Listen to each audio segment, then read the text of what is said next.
June 1942. The Pacific sky burned with fire. American carriers had just survived the Battle of Midway, but the truth was grim. The Japanese Zero still ruled the skies. Sleek, agile and deadly, it could outturn and outclimb almost anything the U.S. Navy threw at it. For pilots flying the aging F4F Wildcat, survival meant desperation. Their best hope wasn't to outfight the Zero, it was to team up, fly tight, and pray their thack-weave tactic worked. Even then, far too many never came home. America needed a miracle. And in the summer of 1943, it arrived. The F6F Hellcat, a fighter so rugged and forgiving that rookie pilots could fly it and still win. A machine that would go on to destroy more than 5,000 Japanese aircraft, earning the most lopsided kill ratio of the war, 19-1. But here's the question. Was the Hellcat truly the unbeatable champion of the Pacific, or was it simply the right plane at the right time? The early days of the Pacific War were a nightmare in the sky. When Japan attacked Pearl Harbor in December 1941, their Zero fighter was already legendary. Lightweight, long-ranged, and capable of pulling turns that seemed impossible, it was the terror of the Pacific. American pilots who first faced it in Wildcats quickly realized the truth. Their planes were outclassed. The Wildcat was tough and could take hits, but it was slower, less agile, and had a lower climb rate. If a Zero got behind you, it was usually over. Imagine being a 20-year-old Navy ensign, launching from a carrier deck, knowing that the enemy above could outturn you in seconds. That fear was real. Some pilots even described dueling with Zeros as suicidal. But the Americans weren't defenseless. Out of desperation came innovation. Commander John Thach, a veteran pilot, invented a radical tactic, the Thach weave. Two Wildcats would fly side by side, crisscrossing paths. When a Zero latched onto one plane's tail, the second Wildcat could swing in and take the shot. It wasn't perfect, but it saved lives.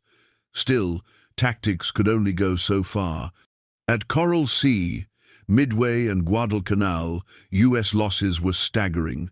Japan's pilots were highly trained veterans, and their Zeros owned the skies. And here's the cruel irony. While Japan's ace pilots racked up kill after kill, American commanders knew something Japan didn't help was on the way. Because back home, in Grumman's Long Island factory, a new machine was being born, one that would finally give the Zero a fight it couldn't win.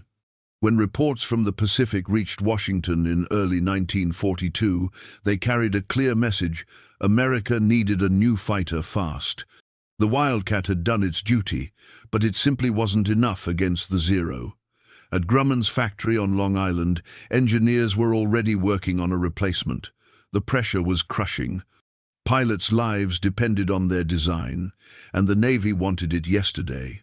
Leroy Grumman, the company's founder, insisted on 3 rules. The plane had to be tough, simple, and forgiving. It wasn't enough to build a fast machine. It had to be one a rookie could climb into, fresh out of flight school, and still survive in combat. Designers studied every scrap of intelligence on the Zero. Reports from pilots returning from Guadalcanal told them what was needed: more firepower, heavier armor, self-sealing fuel tanks, and a stronger engine. The Japanese fighter was fast but fragile. If the Americans could build something rugged enough to take a hit and still fight back, the balance might change. The result was the F6F Hellcat. Powered by a massive Pratt & Whitney R2800 double Wasp engine, it was a brute. More horsepower, thicker armor, and 6 .50-caliber machine guns ready to shred anything in front of it. And here's the stunning part. From first drawing to combat-ready aircraft took just 18 months. Wartime urgency drove production at a pace never seen before. By the summer of 1943, the first Hellcats were rolling off the line and heading straight into battle. But no one knew if this untested machine could live up to its promise. Its baptism of fire would come not in training, but in combat, against the very enemy it was built to destroy. September 1943. The U.S. Navy launched a carrier strike against Marcus Island, a tiny Japanese outpost more than 1,000 miles from Tokyo. On that day, the Hellcat flew into combat for the very first time. The pilots who strapped into those new machines were rookies. Many had barely 20 hours of carrier flight time. Their hands shook as they gripped the throttles, engines roaring beneath them. This wasn't a training flight. They were about to face the same Zero that had humbled America for nearly 2 years. As the Hellcats roared off the carrier decks, doubts lingered. Could this brand new fighter actually stand against the agile Japanese veteran? The answer came quickly. Over Marcus Island, the Hellcats tangled with Zeros in the clear Pacific sky, and for the first time, American pilots had the advantage. The Hellcat could dive faster, absorb punishment, and keep fighting. When a Zero tried to latch onto a Hellcat's tail, the American plane simply powered away, climbing with raw strength that the Japanese couldn't match. One pilot described it as like turning from prey into the hunter. By the end of that first campaign, the Hellcat had scored dozens of victories with minimal losses. For the first time since Pearl Harbor, U.S. pilots felt hope. They had a machine that could not just survive the Zero, it could beat it. But this was just the beginning. The real test would come in the massive carrier battles still ahead, where hundreds of planes clashed in the largest aerial duels the world had ever. June 1944. The U.S. fleet steamed toward the Mariana Islands, intent on punching a hole in Japan's defensive perimeter. The Japanese Navy, desperate to stop them, launched nearly 400 aircraft in waves from carriers and island bases. Waiting for them were the Hellcats. Radar screens lit up, warning U.S. carriers of the incoming swarms. Flight decks erupted into action. Pilots sprinted to their Hellcats, engines roared, and one by one, the fighters clawed into the sky.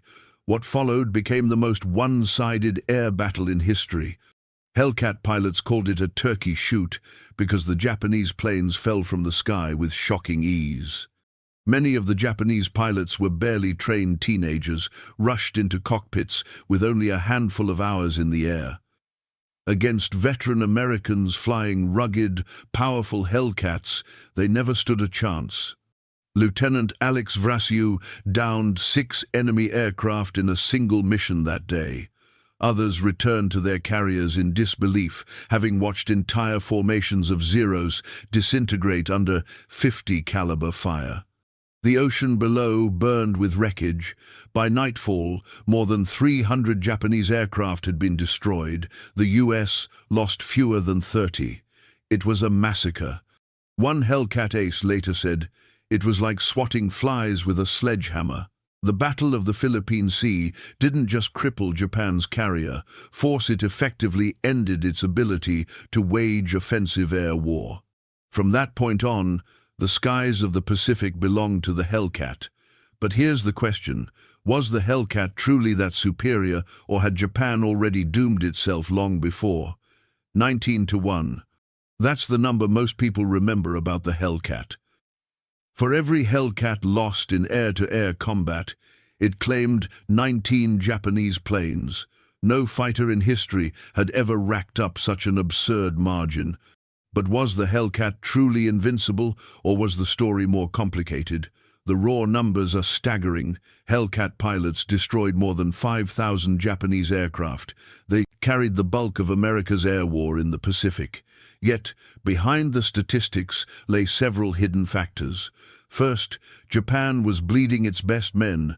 By 1944, the veteran Zero aces who had terrorized American pilots at Pearl Harbor and Guadalcanal were mostly gone. Lost in battle, replaced by green recruits with barely enough training to land an airplane. Second, American carriers had something Japan lacked: radar.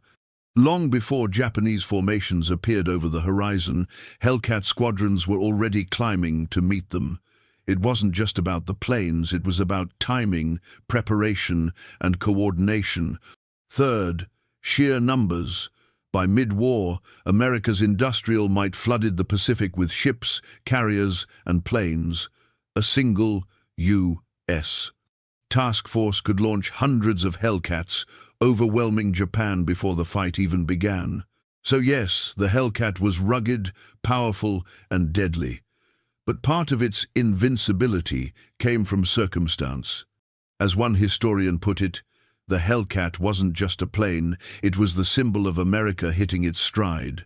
Even so, Japanese veterans later admitted that once the Hellcat arrived, the Zero's reign was finished. They could not match its speed, its toughness, or the skill of the men flying it. The myth of invincibility? Maybe.